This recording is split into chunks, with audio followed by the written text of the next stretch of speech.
Una de las noticias más impactantes en el ámbito económico, financiero, en los últimos días ha sido la emisión de un bono a 100 años por parte del gobierno, una decisión que generó mucha controversia. Silvia, 100 años en la Argentina es la primera vez que ocurre una cosa así. Hay otros países que han emitido incluso bonos, lo que se llama bonos perpetuos, o sea que no terminan nunca. Esto es una cuestión, una tecnología financiera bastante específica, pero el hecho de este bono a 100 años generó una gran controversia, hay una serie de discusiones y de presentaciones, incluso judiciales, que están en marcha, y este será, entre otros, el tema de esta noche en Asuntos Públicos. Vamos a hablar de las condiciones financieras en que se está desenvolviendo la economía argentina. Hay un aumento de la deuda, y están pasando bastantes cosas, ¿no? Sí, sobre todo llamó la atención dos cosas. Primero, un bono de esa magnitud, un hecho histórico para la Argentina, que fuera anunciado por un Twitter del ministro de Finanzas, Luis Caputo. Un prospecto que todavía no apareció en el boletín oficial. Lo que se conoce del prospecto son trascendidos, pero no hay un prospecto que haya sido publicado en el boletín oficial. Y además, la pregunta es si Caputo sabía o no que al día siguiente una consultora, Morgan Stanley, nos iba a rechazar para volver a colocarnos como país en el índice de mercados emergentes, algo que generó un estrés importante porque todo el mundo suponía que la Argentina iba a abandonar su condición de país de frontera para pasar a ser mercado emergente, una condición que habíamos perdido en el año 2009, con lo cual los fondos más institucionales podían invertir en instrumentos de deuda argentina. Bueno, esto recién empieza. Está con nosotros hoy Claudio Lozano. Claudio, muchas gracias. Te estás presentando como diputado, fuiste diputado 3 mandatos, ahora estás de nuevo presentándote por la capital, pero te llamamos como economista para que nos ayudes a entender qué es lo que está pasando, y además porque sos un protagonista, porque vos estás presentando también un reclamo, un amparo contra la... Una presentación, una denuncia penal. Ajá. Bueno. Una denuncia penal porque en realidad esto que mencionaba Silvia, el tema de que se comunicó por un Twitter, de que no existe el prospecto con toda la información, habla a las claras, sabiendo incluso el tema de que el gobierno esperaba el cambio de calificación. A mí me parece que acá ha habido alguna suerte de intento de sobreactuación con el objetivo de decir, si emitimos un bono a 100 años, probablemente modifiquemos la decisión de Morgan Stanley y pasemos a ser mercado emergente. No estoy en condiciones de afirmar eso, pero me da la sensación de que esto fue tan desprolijo, y en esta desprolijidad va el cuestionamiento, porque la verdad es que no se puede emitir deuda pública sin autorización del Parlamento Nacional. La Ley de Presupuesto Nacional, en su artículo 37, establece el monto de endeudamiento para el conjunto del año y las emisiones posibles y los plazos de los bonos que se van a emitir. En eso que aparece en el anexo del artículo 34 no aparece ningún bono con una duración de esta naturaleza. Ninguno supera los 4 o 5 años. Ahora, el gobierno dice que un bono a largo plazo mejora el perfil de vencimiento de la deuda. Siempre es mejor tener deuda a largo plazo que deuda a muy corto plazo. Digamos que en realidad esto no cambia mucho el perfil de vencimiento de la deuda, porque estamos hablando de 2.750 millones de dólares sobre 288.000 millones. La verdad que esto no modifica nada. En todo caso, es un intento de mostrar una señal de que la Argentina puede financiarse en el largo plazo. El problema es que al hacer esto, lo que terminó pasando es que Argentina pagó la tasa más alta del planeta si uno toma el resto de las operaciones similares que se hicieron en este sentido. Ningún país pagó una tasa del 7,91% como la que pagó Argentina. Así que en realidad el tiro terminó saliendo por la culata, porque no solo que el Morgan Stanley no cambió la calificación, sino que la Argentina demostró que en realidad sigue pagando la tasa más alta del mundo para este tipo de operaciones. Así que en ese sentido yo creo que no le salió bien. Pero digo, el tema de que no esté la deuda, este bono emitido, computado en la ley de presupuesto, tiene como contrapartida el tema de que es nulo. La ley de administración financiera de la Nación que rige hoy dice en su artículo 60 que si el presupuesto no autoriza una emisión de deuda y no hay una ley especial para llevar adelante esto, esa deuda es nula. Ahora, y esta es la presentación que estamos haciendo, ¿no? Pero hubo quienes compraron ya el bono, porque el bono se colocó. ¿Y esas personas en qué situación quedan? Y esas personas quedan en el marco de una situación donde se violentó la Constitución Nacional y la legislación vigente. El que tiene que dar cuenta de esto es el Ministerio de Economía, el Ministerio de Finanzas. Tiene que dar cuenta de una situación absolutamente irregular. No se puede emitir cumpliendo sobre la base de un delito. Acá están cometiendo un delito. Esta es la situación concreta, ¿no? Que esto, por otra parte, forma parte de la historia general del endeudamiento argentino, sobre el cual nunca se ha discutido adecuadamente. Pero digo, la cantidad de delitos cometidos en los distintos procesos de refinanciación y de reestructuración y de renegociación son monumentales. Por ejemplo, ejemplos. A ver, en el caso del Club de París, nosotros, la deuda con el Club de París, un 50% de ese endeudamiento es deuda tomada en la etapa de la dictadura. Claro.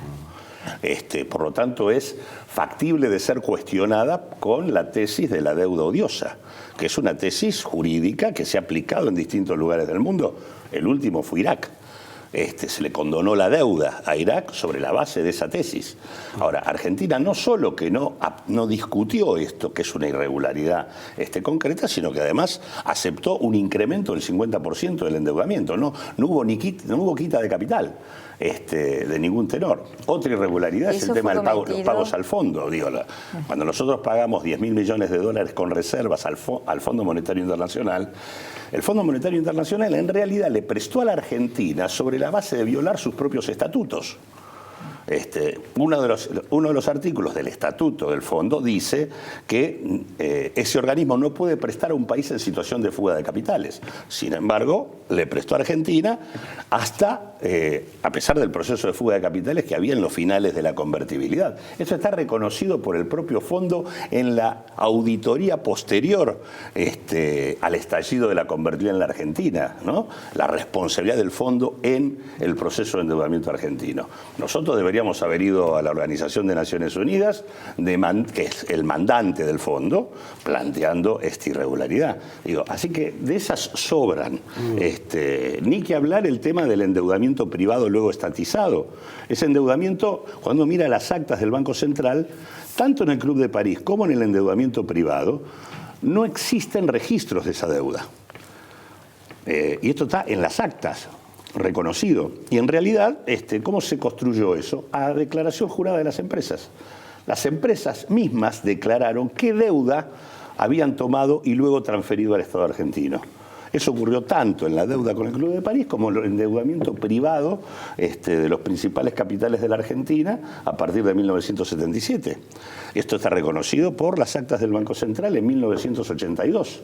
O sea, consta, la verdad que uno se hace prácticamente un picnic de irregularidades cuando mira el proceso de endeudamiento. Bueno, este bono es uno que agrega elementos en este sentido, que creo, más allá de esto, corona un proceso que se inició con este gobierno y que implica un nuevo ciclo de endeudamiento a razón de 149 millones de dólares diarios.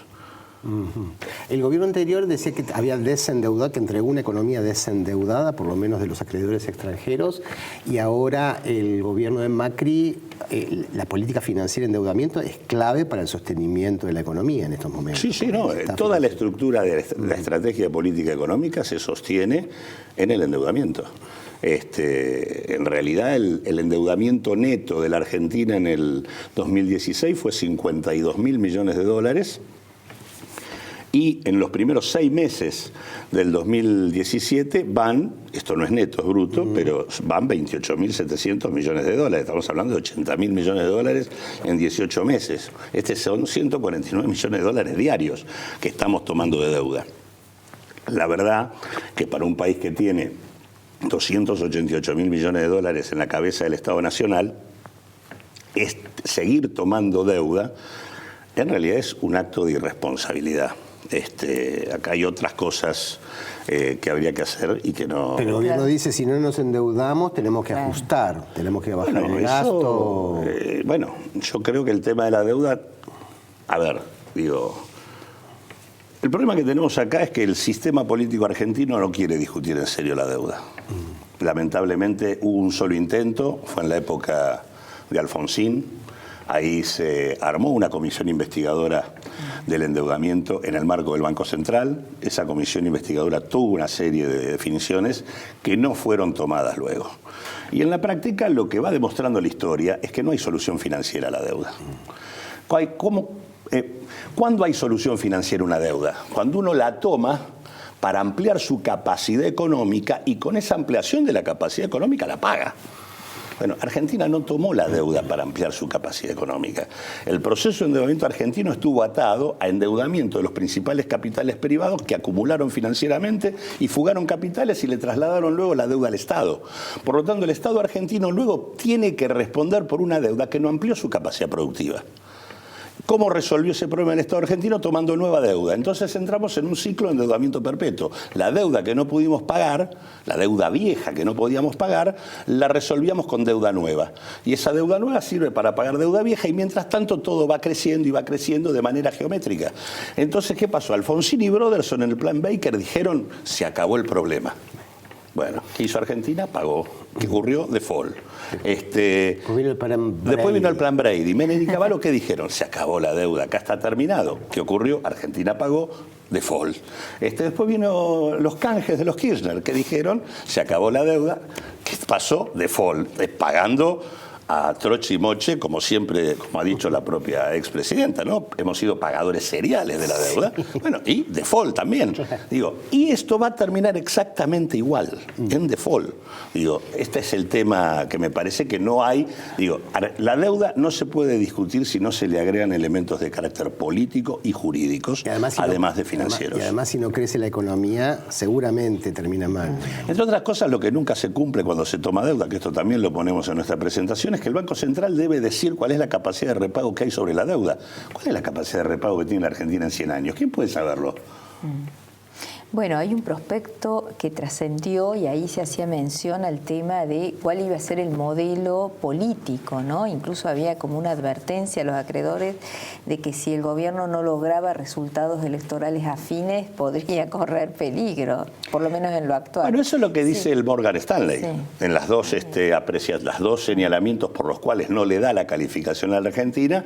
Uno es el problema del déficit fiscal y otro es el problema de no hay garantías de que la Argentina no retorne a otro tipo de políticas. Y la verdad que eso, con independencia de los intereses por los cuales el Morgan Stanley lo dice, lo cierto es que si bien este gobierno se presenta como un gobierno del futuro, que abre el futuro, la verdad que el enfoque de política económica que practica es del pasado.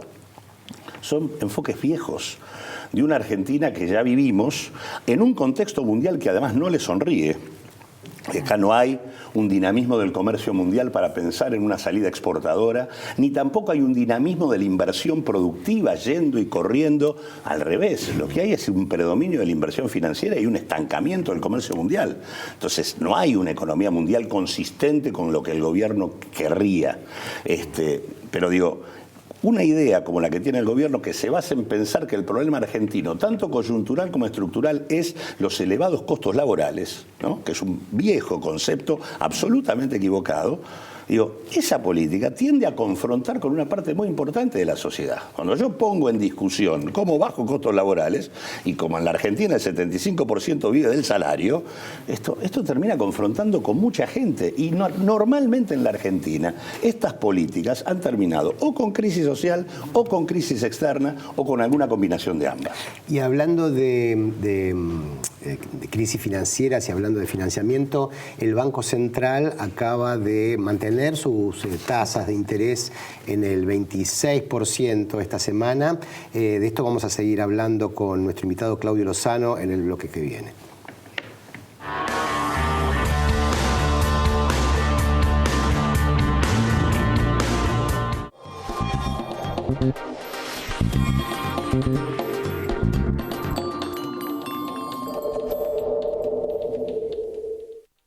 Hace 65 años que nuestra historia se alimenta de otras historias que nos ayudaron a crecer.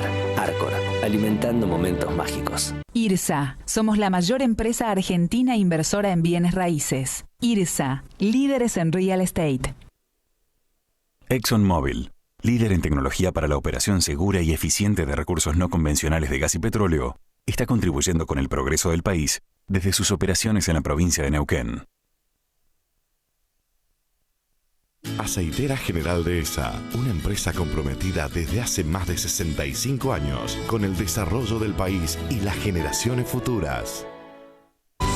En la Ciudad Autónoma de Buenos Aires, vivir mejor es ley. Legislatura de la Ciudad Autónoma de Buenos Aires. El fruto de nuestro trabajo es parte de tu mesa. Por eso, queremos que nos conozcas. En Monsanto ayudamos al campo a producir más alimentos cuidando los recursos naturales. Entrá a Descubrir Monsanto y sé parte de la conversación.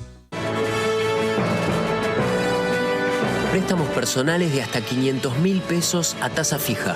Cumplí tus sueños con Banco Provincia. Si un vecino tiene un buen gesto, agradecéselo sacándote un agradeselfie o sacale una foto haciendo eso que querés destacar. Subila a las redes con el hashtag agradeselfie y llenémosla de me gusta. Estos pequeños gestos también nos ayudan a vivir cada día mejor. Convivamos, Buenos Aires.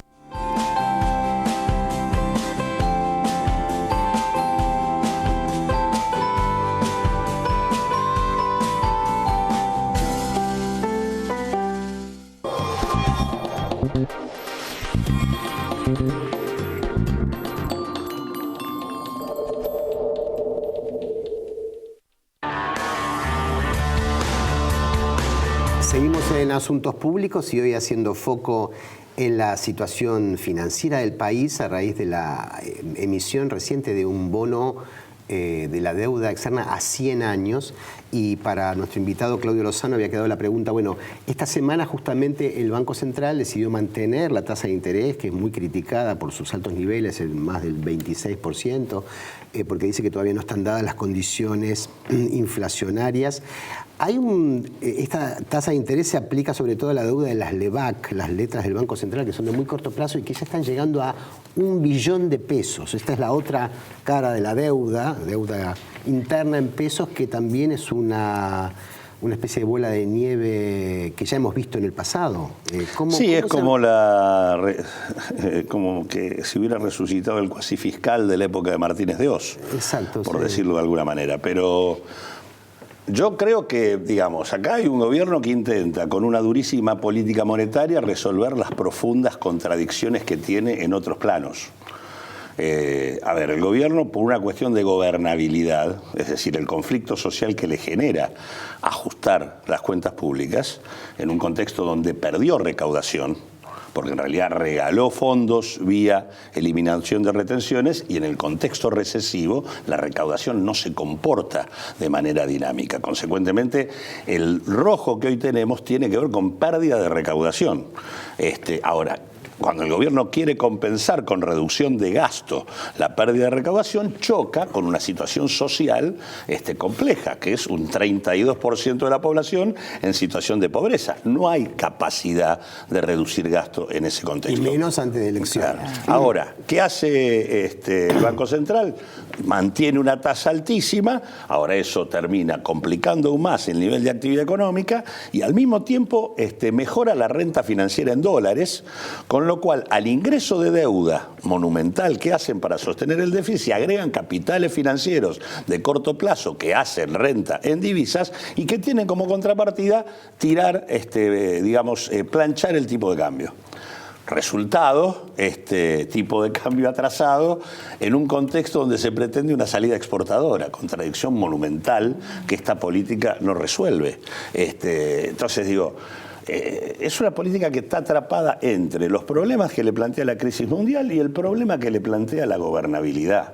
No hay viabilidad social en la Argentina en un contexto de esta naturaleza. Digo, en la Argentina el 50% de los trabajadores ganan menos de 8.000 pesos. Menos del sueldo mínimo. Exactamente. Y el 40% gana menos de 4.500. Entonces digo, no hay contexto en la Argentina social para una estrategia de esta naturaleza y no hay situación mundial para un modelo de estas características. El resultado son sus profundas contradicciones, que además terminan, se expresan en el tema inflacionario. Él sube la tasa, reduce la actividad económica, pero después cuando viene la discusión de cómo mejorar el negocio petrolero o gasífero, te suben las tarifas. Consecuentemente, eso impacta sobre los precios. Entonces quieren transformar la Argentina en plataforma exportadora de gas no convencional, quieren poner los precios a nivel internacional, bueno, eso va a contramano de la estrategia, o sea, tenés inflación de costos compitiendo contra una intención de reducir la demanda, que es lo que hace el Banco Central. Es un engendro esto, así no va a ningún lado, ese es el problema que tenemos. Claudio, puesto en la urgencia en la cual está el gobierno que decidió por lo menos no hacer un ajuste salvaje, digamos, uno puede decir, han ajustado, pero no ha sido una cosa, esta discusión gradual, ha sido gradual. ¿Cómo hacen para financiar un déficit que algunos economistas ya lo están situando en el 7% del Producto Bruto si no es tomando deuda? Pero es que no había ninguna razón para devaluar el 60% y eliminar el sistema de retenciones. Eso no existe en ningún lugar del planeta, excepto si vos querés facilitar negocios con muy alta rentabilidad a algunos sectores.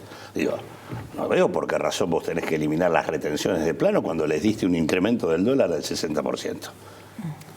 Se está refiriendo a las retenciones agrícolas. A las retenciones agrícolas, están las retenciones mineras. Digo, no es lógico perder recaudación en la medida en que se la perdió cuando vos estabas otorgando niveles de devaluación de esa magnitud. Tampoco ha sido una pérdida tan drástica porque mantuvo el 30% de retenciones a la soja, que es la mitad de la cosecha de la Argentina. Es decir, poner todo el foco, por supuesto que ha sido una pérdida impositiva importante, pero no ha sido tan dramática porque la mitad la mantuviste, que es en el caso de la soja. Sí, bueno, pero digo, a los precios, con los precios que vos tenés, si vos hubieras cobrado las retenciones que tenías, la diferencia en recaudación no es menor, ¿eh? Estás hablando de aproximadamente 3.500, 4.000 millones de dólares, no es poca cosa. Lo que digo, eso agrava la situación. Después hay otra discusión. La Argentina tiene pendiente, que es su reforma impositiva. Acá hay y en contextos como los que estamos, de profunda desigualdad y de fuerte concentración de ingresos y riqueza, que es lo que tiene nuestro país, el tema de gravar sobre capacidad económica tiene un trecho, un espacio muy grande. En Argentina hay 114.000 personas que tienen un patrimonio neto superior al $1.000.000.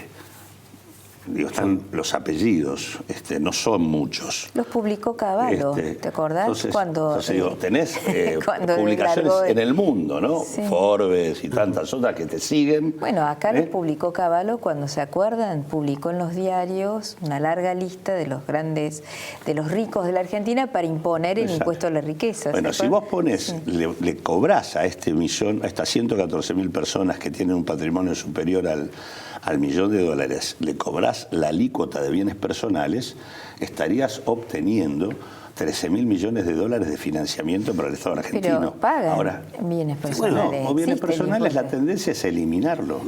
Lo bajaste en el marco del blanqueo y la tendencia es sacarlo. ¿Y la renta financiera? ¿La renta financiera? Bueno, la renta financiera también es algo que está pendiente, no se aplica. El impuesto a la renta financiera. Claro, no, de hecho, eso es más, en el marco del blanqueo pasaron dos cosas.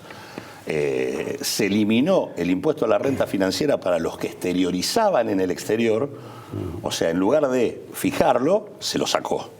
Y al mismo tiempo se bajó bienes personales.